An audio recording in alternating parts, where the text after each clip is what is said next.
Bom dia a todos, bom dia a todas. Demos já os 5 minutos que a gente normalmente deixa para as conexões de última hora. Estou ouvindo algum ruído de fundo. Quem tiver com o microfone aberto, por enquanto, fecha. Eu vou iniciar a apresentação falando de alguns aspectos trabalhistas e, em continuidade, a minha sócia Isa falará do julgamento que houve recentemente no Supremo a respeito da medida provisória 936 e também sobre aspectos de imigração. Bom, os aspectos são bastante conhecidos e, de certa forma, não adianta hoje a gente repisar aquilo que todos vocês já assistiram em outros fóruns, ou já leram, ou já, até mesmo alguns de vocês emitiram suas próprias opiniões. O que eu gostaria de propor hoje era um debate rápido, uma exposição rápida, e aí vocês podem reagir através do chat, sobre alguns temas que, não obstante toda esse tempo que já tivemos para refletir, ainda não estão bem equacionados ou podem representar alguma contingência no futuro. Nós já sabemos que temos uma situação emergencial, as medidas provisórias tratam o problema de maneira realmente excepcional, mas ainda assim algumas dessas medidas projetarão seus efeitos no futuro e é importante que quando tomemos decisões hoje, tomemos essas decisões informadas e de forma consistente, de forma calculada em relação a possíveis riscos futuros. Rapidamente falando da 927, os aspectos iniciais que apareceram eram muito mais de manejo da mão de obra com recursos já conhecidos, ou seja, colocar as pessoas na modalidade de teletrabalho, colocar as pessoas em férias coletivas ou antecipar algumas férias. São medidas tradicionais, porém estendidas. São medidas já bem conhecidas e, portanto, a empresa não precisa de grande preparo para manejá-las, a não ser avaliar se elas são de fato adequadas para o que precisam. Mas aí, à medida que a gente começa a executar, surgem algumas dúvidas. Por exemplo, como é que eu faço com o empregado que está em home office e, portanto, está liberado do controle de jornada? Tem um dispositivo na MP que fala que esses empregados, então, estão temporariamente excluídos do sistema de controle de horário. Será, então, que essa é uma medida definitiva? A própria medida provisória já induz ou já sugere um ponto de controvérsia, que trata das mensagens de correio eletrônico ou mensagens eletrônicas de outra forma recebidas fora do horário do expediente.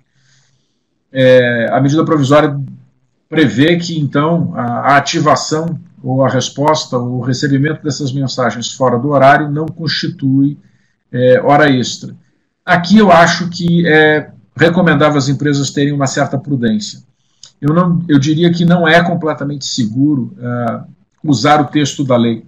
É recomendável que, ao colocar as pessoas em home office, a empresa ainda as oriente a ativarem-se, a trabalharem apenas dentro do seu horário do expediente. Podem, naturalmente, considerá-las isentas ou dispensadas de manter o controle de jornada, mas deve manter o mesmo cuidado que tem hoje com mensagens fora do horário do expediente, porque eu imagino que no futuro isso venha a ser motivo de contencioso. Hora extra é de longe um dos itens mais litigados no Brasil, e não vai ser diferente com isso, e não me parece que essa ficção jurídica baste para conferir segurança em relação a esse aspecto.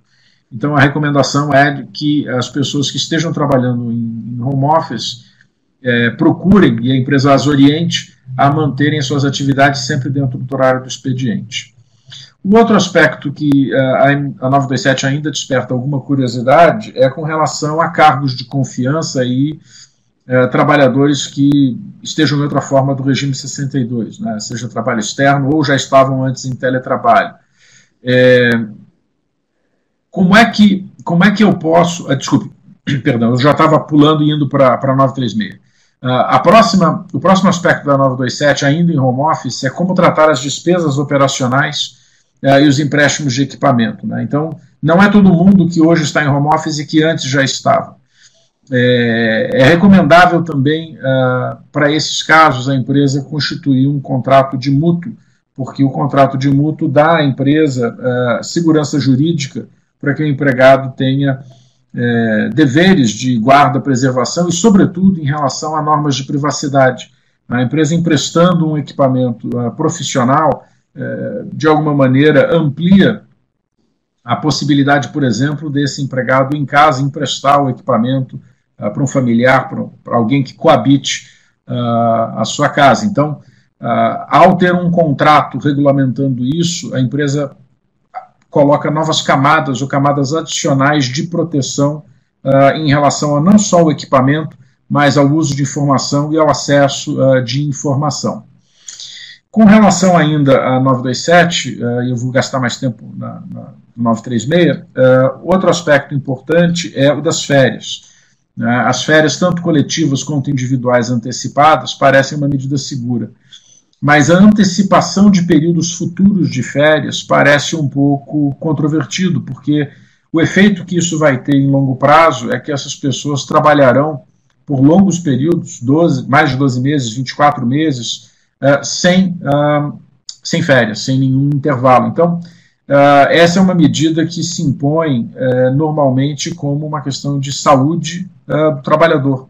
E me parece que a antecipação desses períodos futuros não é completamente livre de riscos e, portanto, eu acho que o benefício que isso traria não justifica o risco de, no futuro, receber uma autuação da DRT ou ser investigado pelo Ministério Público do Trabalho ou sofrer reclamações trabalhistas individuais por gozo irregular de férias. Né? Ainda, então, para concluir os aspectos controversos da 927, bom, o que eu faço, como eu faço para compensar a jornada se a empresa não tiver banco de horas? Porque a compensação de jornada, o elastecimento do banco de horas é uma das alternativas propostas no manejo dessa força de trabalho durante o período de pandemia. Não precisa ter banco de horas prévio, é possível instituir inclusive, com esse fim e para esse propósito. Lembrando que, dentro de um período de 6 meses, ou para compensação durante 6 meses, é possível, inclusive, fazer acordos individuais. Então, não é porque a empresa não tinha banco de horas em vigor antes do período que ela esteja impedida agora de utilizá-lo. Ela pode constituir temporariamente para esse fim, ou a partir daí passar a utilizá-lo normalmente. Mas indo, portanto, então, a medida provisória 936, que trata das medidas emergenciais de proteção ao emprego, e aí temos também duas ferramentas já existentes na CLT em situações, de fato, muito extraordinárias, tradicionalmente, que eram a redução do salário e a suspensão do contrato de trabalho. Temos aqui, com a medida provisória, uma forma de manejo emergencial dessas duas medidas. A primeira pergunta que eu proponho, ou o primeiro tema que eu proponho debater é se a redução atinge apenas o salário base ou a remuneração, ou a parcela variável do salário do empregado. Temos, então, hipóteses de comissões e gorjetas, ou prêmios e bônus, e até mesmo, dependendo do caso, bancários é um exemplo muito tradicional, as gratificações de função. Bom, com relação a comissões e gorjetas, parece bastante claro que, quando se calcula a redução de jornada e salário na mesma proporção, é preciso incluir comissões e gorjetas, porque são remunerações variáveis que constituem a retribuição básica, a retribuição elementar pelo trabalho do empregado. Já com relação a prêmios e bônus, me parece bem defensável que não deveriam ser incluídos pela sua média, pelo seu duodécimo, se forem anuais, ou por 1/6, se forem semestrais, no cálculo ou na apuração dessa redução, porque prêmios e bônus não retribuem o trabalho comum, o trabalho ordinário, mas simplesmente uma premiação por desempenho excepcional, por desempenho acima de um determinado patamar, de uma determinada meta. Dada essa natureza excepcional, essa natureza eventual, ainda que sejam verbas, possivelmente com todos os reflexos trabalhistas tradicionais, não deveriam, nesse cálculo da redução de salário-jornada na mesma proporção. Com relação às gratificações, eu acho que elas se assemelham ao salário em natureza. Então, temos aqui, no caso, por exemplo, dos bancários, uma gratificação que tradicionalmente existe para compensar uma jornada estendida. Os bancários ordinariamente trabalham numa jornada de 6, aqueles cargos que então são ou que trabalham, que se ativam em jornada de 8, recebem uma gratificação correspondente, que nada mais é, portanto, do que um acréscimo à sua remuneração, tendo a mesma natureza. E por isso deveriam também fazer parte desse cálculo. E aí, embora não esteja já incluído no slide, né, em alguma evolução, em alguns dos debates,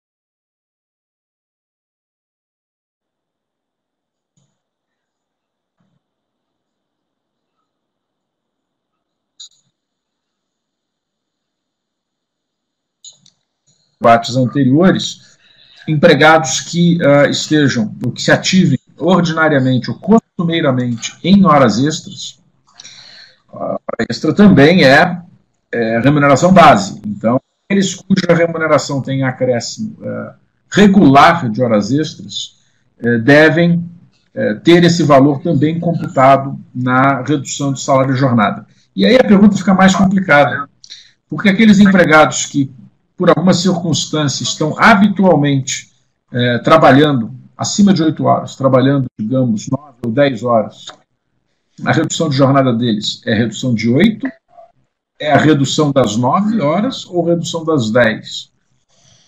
É evidente que quando a medida foi concebida, essa não era uma hipótese contemplada, né, quando se redige um texto assim em caráter emergencial e tão genérico, o que se pensa é no ordinário, não se pensa em situações excepcionais, em situações extraordinárias. Mas eu diria que essa redução de jornada e salário deve partir do princípio analógico de que o salário-hora é mantido.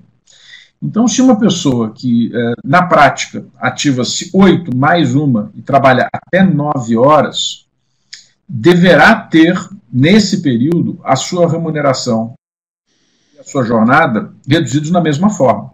Se eu vou computar as horas extras como redução salarial, eu deveria, pela mesma medida, considerar a jornada de 9. Mas essa não me parece a melhor solução. A melhor solução deveria ser, porque é uma medida transitória, uma medida que vigora apenas durante o estado de calamidade, considerar a jornada base e o salário base. As duas são, ao seu modo, defensáveis, nenhuma delas é necessariamente aquela concebida pela medida provisória. O conselho que eu dou é que sempre sejamos coerentes. Então, se formos incluir horas extras na redução salarial, o cálculo de jornada deveria também contemplar essa hora adicional e vice-versa. Se não formos contemplar, deveríamos calcular a partir da jornada normal de 8. Né? Prosseguindo, né? Então aquele assunto que eu involuntariamente, me desculpem, no começo quase me antecipei, como é que eu reduzo a jornada de quem já está ou de quem opera no regime do artigo 62, um cargo de confiança. Tem um diretor, tem um executivo que já não que trabalha sem controle de jornada. Essa pessoa, como é que eu vou controlar o saber que ela está reduzindo a jornada na mesma proporção da remuneração?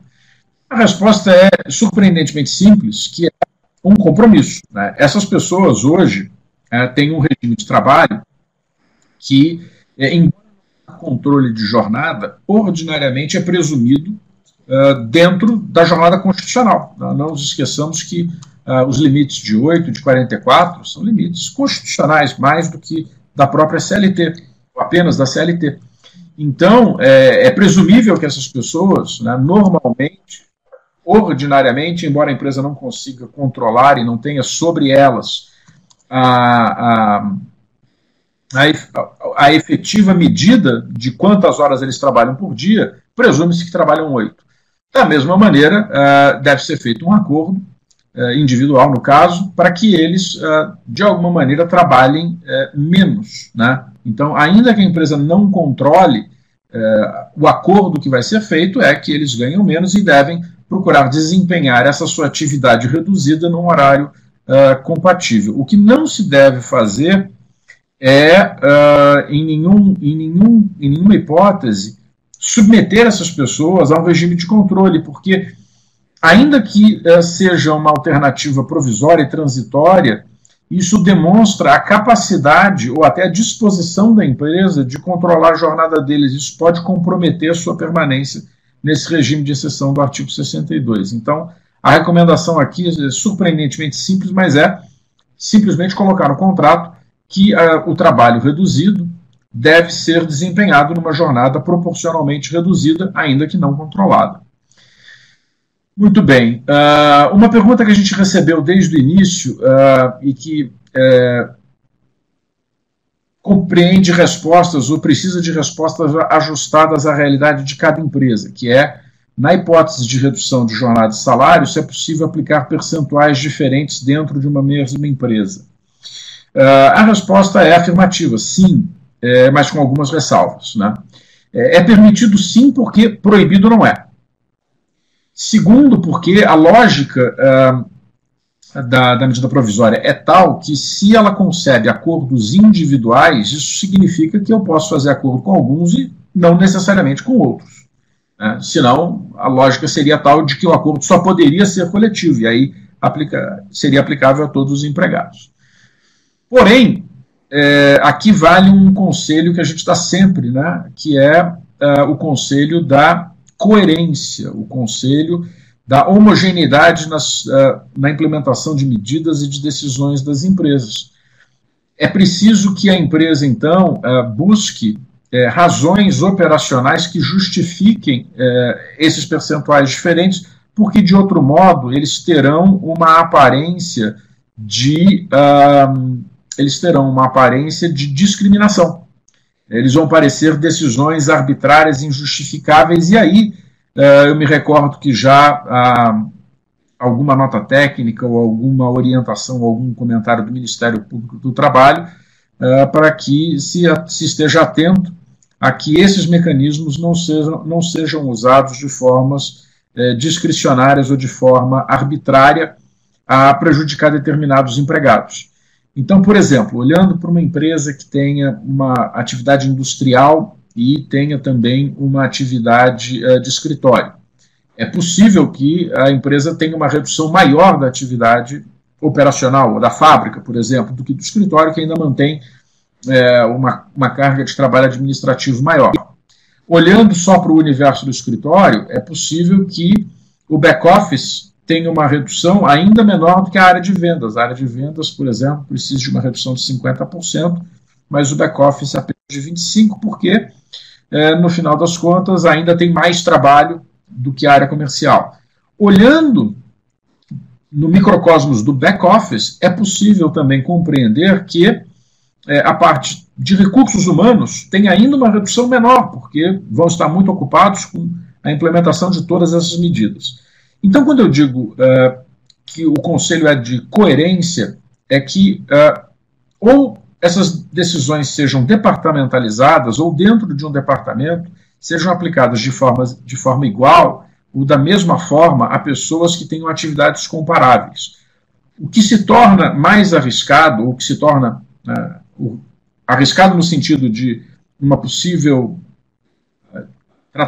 tratamento discriminatório, uma percepção de discriminação. Não nos esqueçamos que a discriminação ela pode ser uma discriminação objetiva, mas frequentemente é subjetiva, é pela percepção que aquele ato transparece independente daquilo que motivava a decisão da empresa. Então, dentro de um determinado departamento, de uma determinada subárea, de uma determinada função, duas pessoas que fazem a mesma coisa terem percentuais de redução diferentes. De novo, proibido não é, mas é preciso ter uma justificativa muito plausível, é preciso ter uma justificativa muito boa, e talvez na prática isso denote que essas pessoas não têm exatamente a mesma função, porque se uma precisa continuar trabalhando mais do que a outra, ou se uma vai trabalhar menos, é porque uma delas desempenha funções que a outra não é capaz de substituir. Prosseguindo, então, a próxima pergunta é justamente um dos desafios que se apresentou, que se pôs diante do Supremo, né, ou no julgamento do Supremo, a respeito da negociação coletiva, né? O voto, a medida liminar concedida pelo ministro Lewandowski, de alguma maneira tentava resolver o problema da negociação coletiva diante de uma situação de emergência, né? Tradicionalmente, o que nós temos são mecanismos pelos quais, se o sindicato não responde, a Assembleia de Empregados, a empresa, os empregados tendo a intenção de negociar com a empresa, podem escalar isso à federação. E, em última análise, a empresa até poderá, diante de uma absoluta negativa ou omissão das entidades que representam os empregados, os trabalhadores, até negociar diretamente com a Assembleia. O problema é que, na prática, não dá tempo de fazer isso. Nós estamos lidando com uma situação emergencial e não dá tempo, ainda que se observasse o prazo reduzido proposto pelo ministro Lewandowski, né, pela metade, esse mecanismo de notifica, espera a resposta, se não tem resposta, escala, espera de novo a resposta, não dá tempo de ser implementado.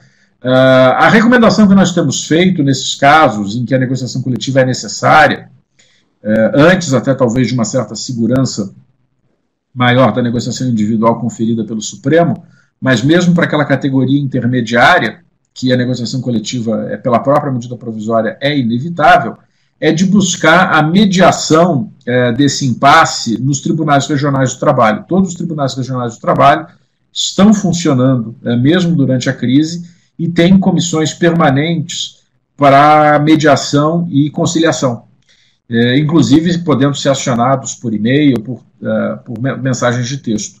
Então, a recomendação sempre tem sido de, nesses casos de impasse, buscar a mediação do tribunal, e isso tem sido até, eu acho, bastante razoável e efetivo. Os tribunais, eu acho que desempenham um papel muito bom nessas situações de emergência e de impasse da negociação.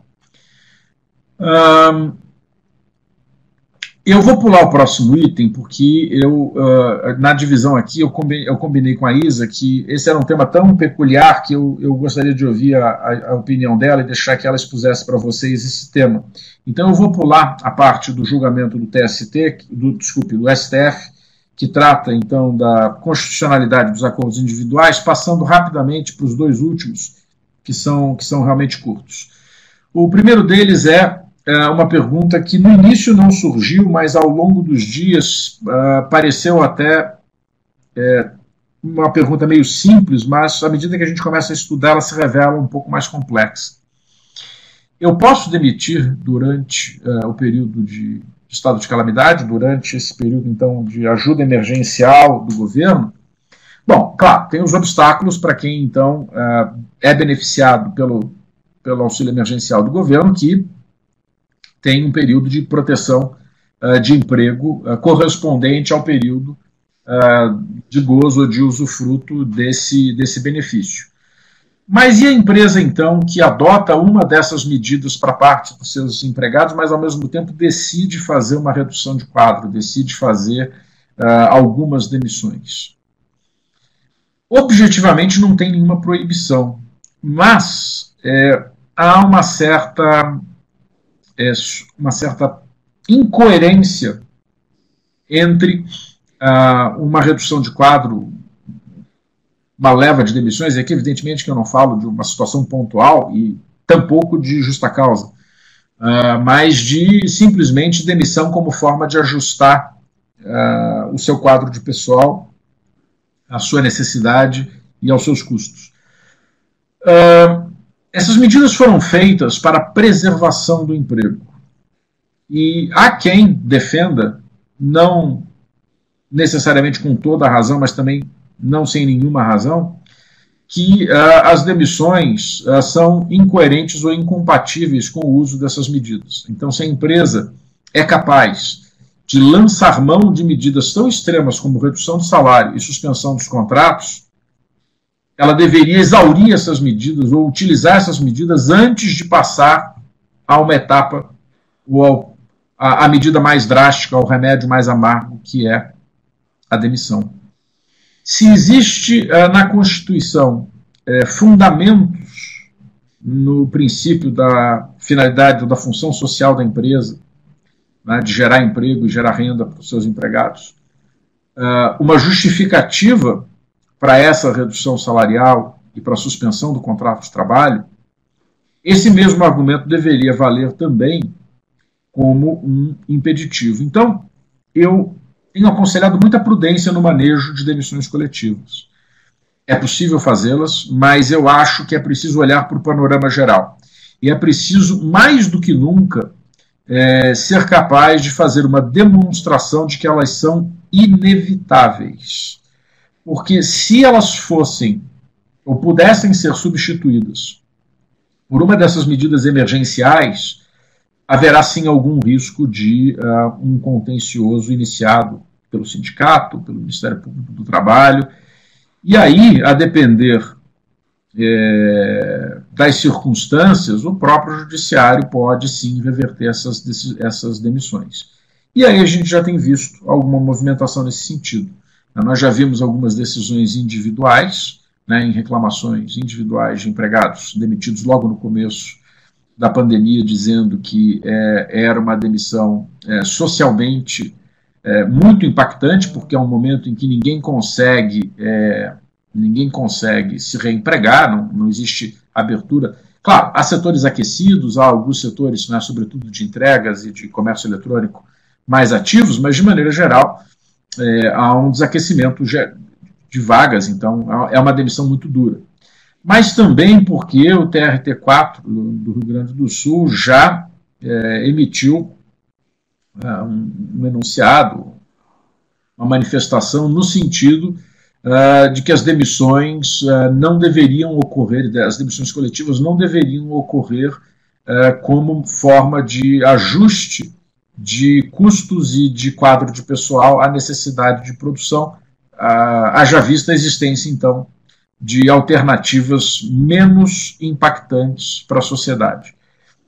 E se nós temos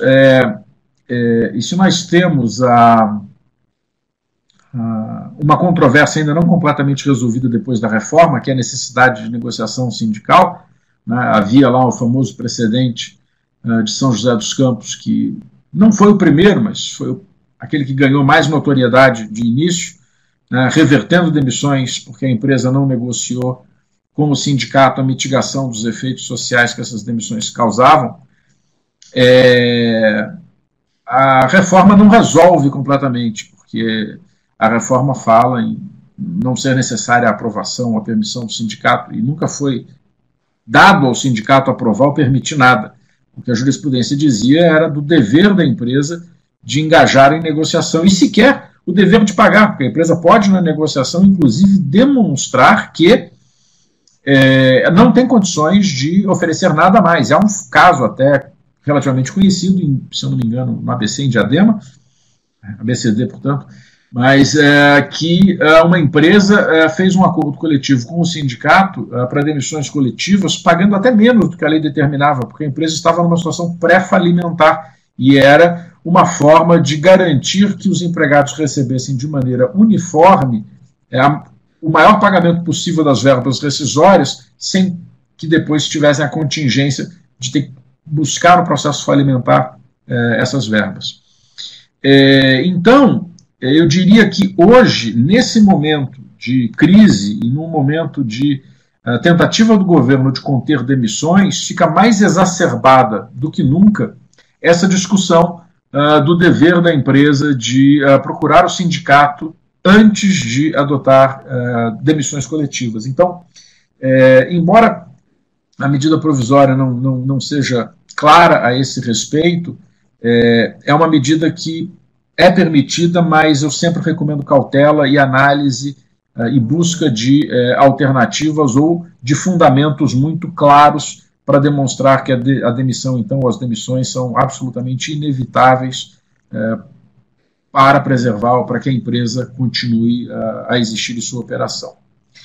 E aí uma nota adicional, né, porque depois sobreveio a medida provisória 944, que fala o que oferece um empréstimo, um financiamento, uma linha de crédito para empresas que tenham um patamar aí de faturamento entre 360 mil e 10 milhões. Essas empresas, então, que tomarem financiamento estão proibidas por 60 dias a partir do empréstimo de demissões. Então, lembrando que existe ainda mais uma circunstância se a empresa tivesse socorrido desse financiamento. Por fim, antes de então passar a Isa a condução da apresentação, eu queria lembrar que existem medidas tradicionais e que não dependem do estado de calamidade, porque a vida é muito mais complexa do que um decreto presidencial, do que uma medida do governo. Então, temos um estado de calamidade a pedido da presidência e aprovado pelo Congresso, mas que, uma vez suspenso, a economia não volta ao normal instantaneamente. Então, as empresas ainda, algumas empresas e alguns setores mais do que outros, provavelmente, ainda sofrerão durante algum tempo com, se não efeitos prolongados, mas possíveis efeitos retardados dessa crise. E aí é só um lembrete que a própria CLT tem algumas medidas que podem servir ou podem ajudá-las a manejar essa força de trabalho ou recursos durante esse período mais prolongado, esse período pós-estado de calamidade, né? O trabalho em tempo parcial é o primeiro deles, inclusive com a conversão de empregados em tempo integral para esse regime. Depende naturalmente de acordo coletivo e de adesão individual, mas aí é simplesmente uma questão negocial e de convencimento, e novamente como uma medida preferível a uma redução de quadro, a demissões coletivas. O trabalho parcial ele tem duas alternativas, ele pode ser só de 30 horas ou 26 com mais 6 horas extras possíveis, aqui falando evidentemente em carga semanal. O artigo 444, parágrafo único, tem lá uma previsão que era considerada das mais interessantes e valiosas da reforma, que é a criação do empregado hipersuficiente, aquele que então teria autonomia, discernimento intelectual e alguma, não total, porque continua sendo empregado, mas alguma autonomia econômica se comparado à figura tradicional do empregado que tem um salário mais modesto, né? Ser capaz, então, de negociar algumas alterações ou algumas condições diferentes do seu contrato de trabalho. Então, essa também pode ser uma ferramenta importante ou útil para manejar a força de trabalho nesse período. Claro que aí um setor específico da empresa. Existe, ou já existia antes das medidas emergenciais, a possibilidade de suspensão do contrato de trabalho por até 5 meses, mas para treinamento. Essa é uma medida até relativamente bem conhecida, ela não é recorrente, mas já foi utilizada várias vezes. O setor, me parece, automotivo, as montadoras, particularmente, que então tem uma cadeia de produção e de venda muito peculiar, né? É um bem de consumo, mas é um bem de consumo de alto valor, então é mais suscetível a determinadas crises. Já manejou isso com sucesso no passado, então é uma alternativa muito segura juridicamente. Não que seja fácil, é preciso que a empresa apresente razões de ordem econômica para isso, mas é perfeitamente manejável. E aí o artigo 501 e seguintes, o 501 define o que é força maior, o 503 permite uma redução salarial de até 25%. Eu, na verdade, menciono isso porque se eu não mencionar, as pessoas vão me perguntar, mas não tem o 503? Mas esse daí é remédio heróico mesmo, gente. Isso daqui é muito raro, é muito difícil de ser aplicado. Eu diria que é possível, em tese é concebível que algumas empresas, mesmo depois do estado de calamidade, possam manejar? Mas não é fácil, porque, como vocês já viram, né, isso toca fundo numa questão das mais valiosas, das mais importantes do direito do trabalho, que é a intangibilidade, a proteção ao salário do empregado. Então é preciso que a empresa seja capaz de demonstrar que a crise continua atingindo de uma maneira incontornável e não há alternativas, e aí as únicas, na verdade, as únicas alternativas, não há opções, mas as únicas alternativas são a demissão ou a redução. Até porque eu aprendi outro dia com um dos nossos espectadores que alternativas são só duas. Se tem mais, são opções. Né, Zé? Por fim, um último comentário, que é a decisão recente do Conselho Nacional de Justiça, o CNJ, passou uma decisão liminar, ainda depende depois de julgamento definitivo, mas que pode dar um refresco financeiro. O CNJ decidiu sobre um ato administrativo do TST que restringia, de alguma maneira, o uso de apólices de seguro como garantia judicial à execução. Então, agora, com essa decisão do CNJ, algumas empresas que têm um contencioso grande, ou se não grande, mas ao menos com depósitos valiosos em garantia à execução, podem ganhar um pouco mais de liquidez. Né? É claro que a apólice tem seu custo, mas aqui a gente está falando de liquidez, trocar esse depósito que é em dinheiro por uma garantia de seguro. Bom, com isso eu vou me despedindo de vocês, vou passar aqui para a sala de chat, vou dar uma olhada nas perguntas e convido a minha sócia Isa a fazer a sua apresentação, falando então rapidamente sobre a segurança que o julgamento do TSE... Obrigado, Seca. Bom, espero que eu consiga aqui fazer, eu tive uns problemas técnicos hoje, mas vamos então aqui. Eu gostaria só de... Eu perdi um pouco da apresentação do Zeca por conta dessas questões técnicas que eu mencionei, e eu não sei se ele chegou a fazer menção a dois pontos. Um especificamente em relação à questão da redução de jornada de quem está no regime da CLT. Teve uma portaria do Ministério da Economia, número 10.486, de 22 de abril, que diz que se houver o mesmo nível de exigência de produtividade ou efetivo desempenho do trabalho quando há a redução do salário, então não se consideraria que houve a redução de jornada e o benefício não seria devido. Então isso é uma coisa que se teria que considerar. E também em relação ao 476A, suspensão para treinamento, especificamente se essa medida for adotada durante o período do estado de calamidade pública, ela é limitada a 1 a 3 meses. Isso está na MP 936. Então, passando esses dois pontos, entrando então da questão da ADI. Bom, assim que a MP 936 foi editada, uma grande discussão que todos nós tivemos seria se os acordos individuais seriam ou não validados, em função do que dispôs a Constituição. Nesse sentido, a melhor coisa que aconteceu foi realmente não só a ADI, como a limitação do ministro Lewandowski, porque isso permitiu que se tivesse uma certeza jurídica e acabasse realmente com essa preocupação, porque agora o Supremo já disse que sim, os acordos individuais são válidos, então isso realmente veio acabar com aquele medo que todos nós tínhamos, que os acordos individuais que fossem celebrados pudessem no futuro ser considerados inválidos.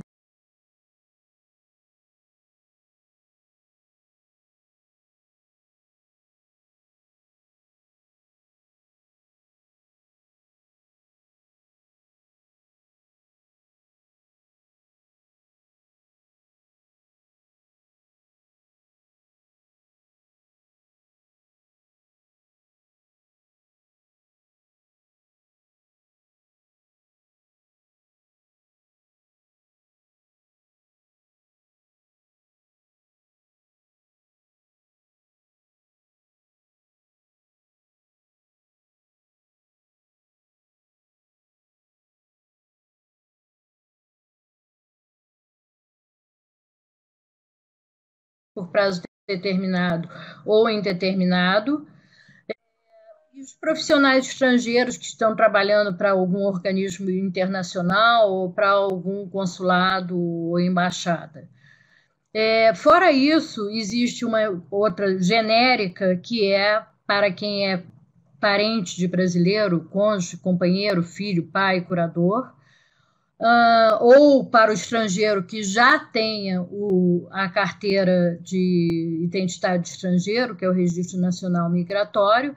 Finalmente, um outro que esse sim nos interessa mais de perto, que é cujo ingresso seja autorizado especificamente pelo governo brasileiro em vista do interesse público. Esse, no momento, é o ponto que mais nós teríamos um questionamento.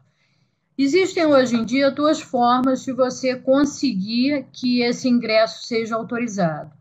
Ou através do Ministério das Relações Exteriores e dos consulados, ou através do Ministério da Justiça, que você pode pedir a eles que seja autorizado, eles então comunicam isso à Polícia Federal, comunicam também aos consulados.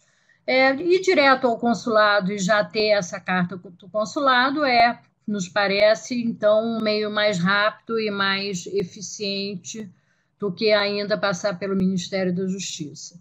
E há outras portarias específicas para os diversos tipos de acesso, que estão aqui, vocês poderão ver, na realidade, em termos trabalhistas, elas não teriam muito impacto para esse seminário. Bom, existem questões migratórias que a gente tem que pensar que são importantes, né? A primeira delas seria como se faz novos pedidos. Hoje em dia, você pode estar se fazendo normalmente a análise de novos pedidos. Você protocola junto ao Ministério da Economia, na Coordenação Geral de Imigração, o processo é todo analisado, se houver alguma exigência, a exigência é formulada, e depois disso o processo para. Por que isso? Porque eles não estão publicando nenhum deferimento, não estão autorizando o Ministério, informando ao Ministério das Relações Exteriores que os deferimentos foram concedidos e nem os consulados estão sendo autorizados. De uma forma geral, os consulados estão fechados. Então, voltamos àquela questão que eles só estão efetivamente funcionando para as questões que são de interesse nacional ou se houver alguma efetiva emergência. Outros pontos que a gente costuma discutir bom, você tem aquelas hipóteses em que o estrangeiro tem um prazo de 2 anos para ficar fora do Brasil, sem perder o que antigamente era o visto permanente, ou hoje em dia a residência por prazo indeterminado. Já se foi conversado isso, e para se haver a perda de uma residência por prazo indeterminado ou de uma permanência, tem que ser feito um processo. E nesse processo, então, o estrangeiro interessado poderia justificar que o motivo da sua não vinda ao Brasil foi esse estado de calamidade pública, e com isso, então, haveria uma reconsideração ou uma reanálise do processo e não seria decretada a perda da permanência ou da residência. Outra questão é o prazo de estadia do visto de visita, né, que normalmente seria 90 dias, renovável por mais 90 enquanto a pessoa está no Brasil. Para as pessoas que estão no Brasil com o visto de visita não saíram, a partir do momento em que a Polícia Federal suspendeu o seu atendimento ao público, que foi no dia 16 de março, parou-se a contagem do prazo do visto de visita. Então, essa contagem só vai ser retomada quando as atividades na Polícia Federal voltarem ao normal, e a partir daquele momento ela vai contar do ponto em que parou a contagem. Então, ele teria ainda aquele mesmo número de dias que ele tinha antes do dia 16 de março. A questão dos vistos em vigor e autorização de residência. Isso a gente conversou com as autoridades de imigração, eles falaram que o approach deles vai ser que não se vai alterar o prazo de vigência dos atuais vistos ou das atuais autorizações de residência. Então, esses vistos vão terminar normalmente na época prevista, porque o que eles falaram é que seria muito complicado fazer uma contagem individual para cada uma dessas pessoas quando acabar o estado de calamidade pública. O que a gente conversou e a gente está tentando ver se seria possível, seria ter-se um prazo de prorrogação excepcional. Então, por exemplo, no caso do portador de um visto de assistência técnica, que é válido por 1 ano, renovável por mais 1. Suponhamos que esta pessoa que tinha esse visto teve que ficar fora do Brasil durante 6 meses. Ao término do 2º ano, ele só trabalhou no Brasil 1 ano e 6 meses e perdeu 6 meses por conta da pandemia. Então, nesse caso, a gente está discutindo e está conversando com ele sobre a possibilidade de se fazer uma prorrogação, uma nova prorrogação, pelo período que a pessoa não pôde trabalhar no Brasil, porque saiu do Brasil e não voltou, fora daquele prazo normal, que seriam os 2 anos.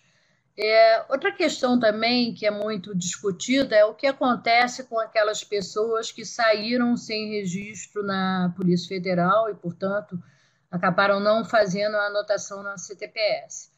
Bom, nesses casos, na realidade, quando elas voltarem, é que vai ter que ser feito o registro, né? Vai ser feito o registro na Polícia Federal, a obtenção da carteira e a anotação na carteira. E, de novo, da mesma forma, quando num momento de uma renovação se questionar por que ele não foi registrado como empregado no momento da primeira entrada, aí a gente vai ter que apresentar a justificativa.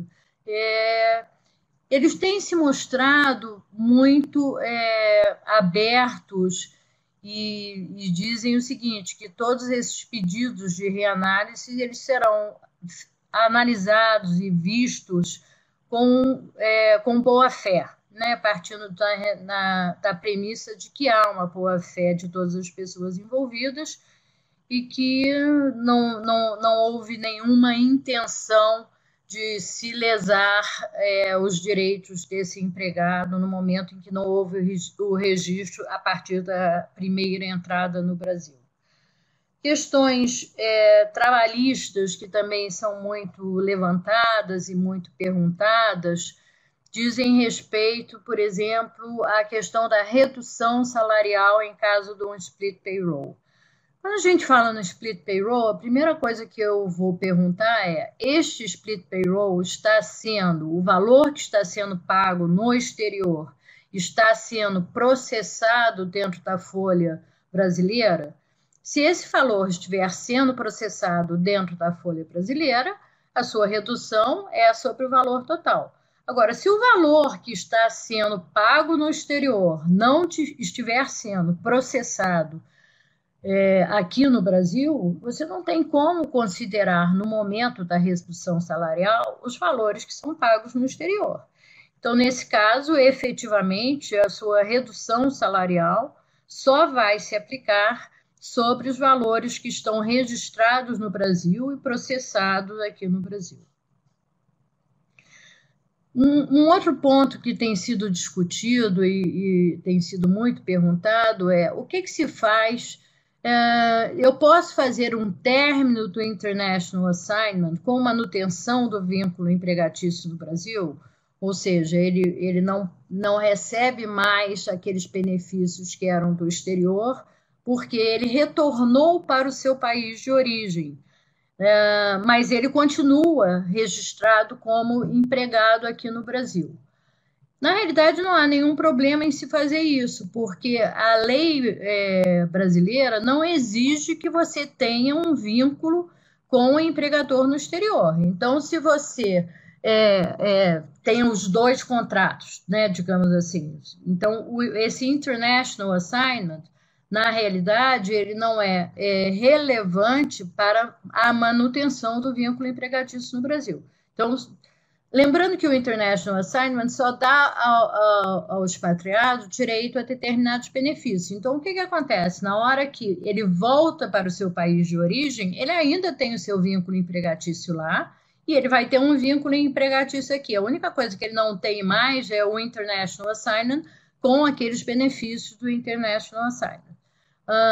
Não há nenhum problema em se fazer isso, e ele continuar com o vínculo empregatício aqui no Brasil, apesar dele estar fisicamente no exterior. Então, na realidade, ele está num sistema de home office, só que a casa dele, no momento, não é no Brasil, é no exterior, mas ele continua efetivamente prestando serviços para a empresa no Brasil, da mesma forma que todos nós estamos fazendo de nossas respectivas casas.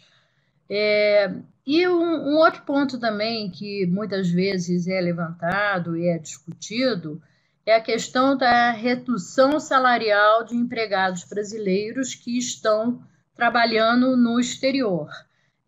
Aqui também não há nenhum problema. Tudo que você processa pela folha brasileira, você pode efetivamente fazer a redução salarial com base na MP 936, sem nenhum problema. Então, o fato dele estar trabalhando no exterior, se o contrato dele no Brasil continua ativo, na forma da Lei Mendes Júnior, não impediria que se tivesse essa redução da MP 936. Eu não sei se assim, a gente está quase acabando aqui o nosso horário, eu acho que valeria a pena a gente abrir para perguntas. Zeca, você já conseguiu olhar aí, ver alguma coisa? Tem alguma pergunta a ser feita? A ser respondida, melhor dizendo?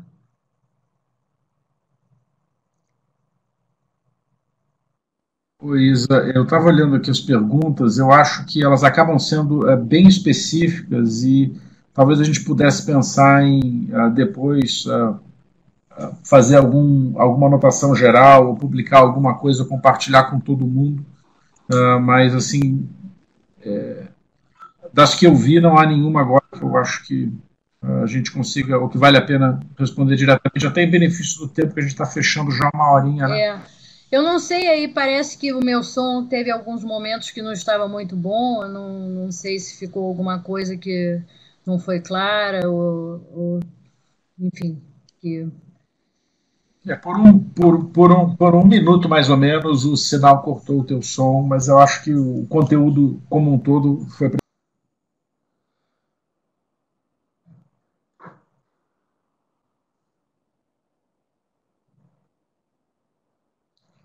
Bom,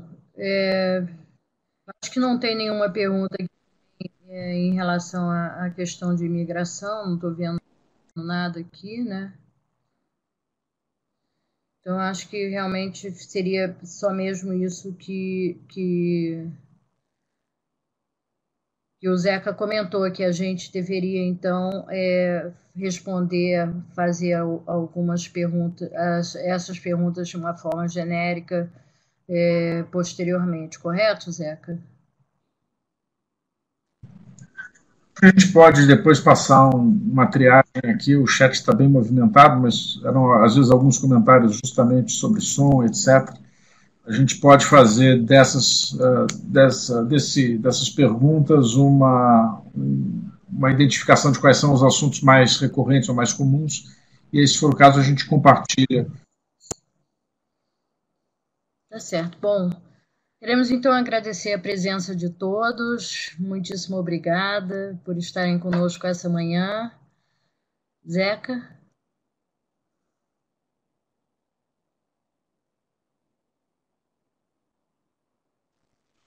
Luísa, gente, obrigado por prestigiarem o evento. Contamos sempre com a audiência de vocês, contamos com o feedback de vocês. O feedback é importante para a gente sempre ir se aperfeiçoando. Essa é uma situação, como a gente já disse, extraordinária, muito diferente, mas, de outra maneira, a gente tem mantido canais de divulgação e de informações novas, além aqui do webinar. A gente tem agora um perfil no Instagram, né, isso, com algumas lives que de vez em quando, que a gente faz de vez em quando. Toda semana temos uma live e divulgamos também por e-mail e pelo nosso site todo o material relativo à pandemia e à regulamentação governamental não só na área trabalhista. Se encontra no nosso site, tem um link que leva para a compilação de todos esses materiais, que também está disponível para consulta de todos. Então, mais uma vez, eu me despeço, agradeço a todos. Obrigada a todos, até a próxima.